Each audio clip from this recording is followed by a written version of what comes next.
नमस्कार दोस्तों, आपका स्वागत है मेरे ब्रेनी गेम प्ले चैनल में। आई होप गाइज आप सभी अच्छे हो। तो बिना किसी रुकावट के शुरू करते हैं आज की वीडियो। आज हम बात करेंगे विष्णु पुराण के बारे में। विष्णु पुराण हिंदू धर्म के 18 पुराणों में से एक है। यह संहिता भगवान विष्णु की महिमा, सृष्टि की उत्पत्ति, अवतारों की कथा, ब्रह्मांड की रचना और धर्म संहिता पर केंद्रित है। इसे महर्षि पराशर द्वारा माना जाता है। इसमें कुल लगभग 23,000 श्लोक है। इसको 6 खंडों में विवरित किया गया है।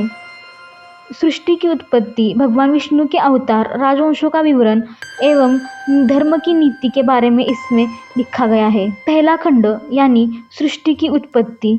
इस खंड में सृष्टि की उत्पत्ति, ब्रह्मा, विष्णु और महेश की भूमिका, 4 युग, सतयुग, त्रेता युग, द्वापर युग और कलयुग की व्याख्या की गई है। इसमें राजा पृथु और ध्रुव की कथा भी दी गई है। ध्रुव की तपस्या से प्रसन्न होकर भगवान विष्णु ने उसे अमरता का आशीर्वाद दिया। दूसरा खंड भूगोल और ब्रह्मांड का विवरण। इस खंड में सप्तद्वीपों, जम्बूद्वीप, लक्षद्वीप, शाल्मली द्वीप आदि और नदियों, समुद्रों का विस्तृत वर्णन किया गया है। इसमें पाताल लोक, स्वर्ग लोक और पृथ्वीलोक के रहस्यों को बताया गया है। तीसरा खंड भगवान विष्णु के अवतार और राजवंशों का वर्णन किया गया है, जिसमें विष्णु के 10 अवतार मत्स्य, कूर्म, वराह, नरसिंह, वामन, परशुराम, राम, कृष्ण, बुद्ध और कल्कि की कथा दी गई है। यह खंड विशेष रूप से भगवान श्री कृष्ण की कथा और उनके लीलाओं पर केंद्रित है। चौथा खंड वंश, परंपरा और राजाओं का वर्णन। इस खंड में चंद्रवंश और सूर्यवंश के राजाओं का विवरण किया गया है। इसमें राजा ययाति, राजा नहुष, राजा भरत और राजा हरिश्चंद्र की कथा मिलती है। पांचवा खंड धर्म, कर्म और मोक्ष का मार्ग। इसमें वैष्णव धर्म और मोक्ष प्राप्ति के उपायों को समझाया गया है। इसमें कर्मों, ब्रह्मचार्य, गृहस्थ, वानप्रस्थ, संन्यास और उनके कर्तव्यों का वर्णन मिलता है। छठा खंड कलयुग और प्रलय का वर्णन। इस खंड में बताया गया है कि विष्णु कल की अवतार लेकर पृथ्वी पर पुनः धर्म की स्थापना करेंगे। अंत में प्रलय की प्रक्रिया और सृष्टि की पुनरावृत्ति का वर्णन किया गया है।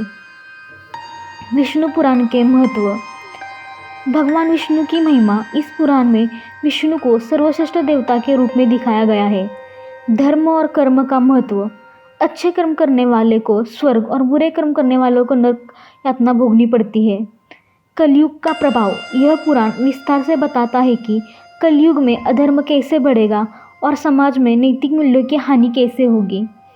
मोक्ष प्राप्ति का मार्ग। विष्णु भगवान में पुराण में भक्ति योग, ज्ञान योग और कर्म योग को मोक्ष प्राप्ति का साधन बताया गया है। वैष्णव भक्ति का महत्व।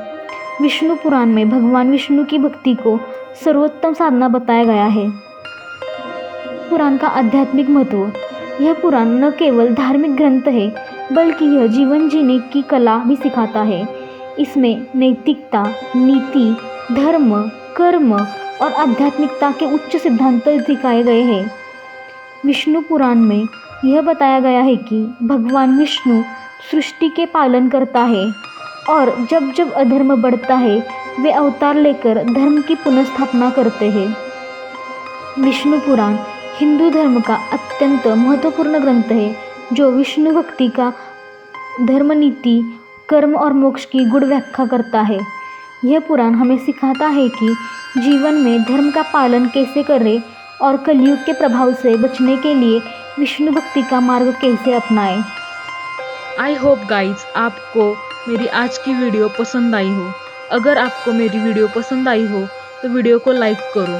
अगर आपको कोई गेम या टॉपिक सजेस्ट करना है तो कमेंट करो। आपको मेरे वीडियोस देखने पसंद हो तो चैनल को सब्सक्राइब करो। मेरे चैनल का नया वीडियो सबसे पहले देखने के लिए बेल आइकन को प्रेस करो। Thanks for watching guys.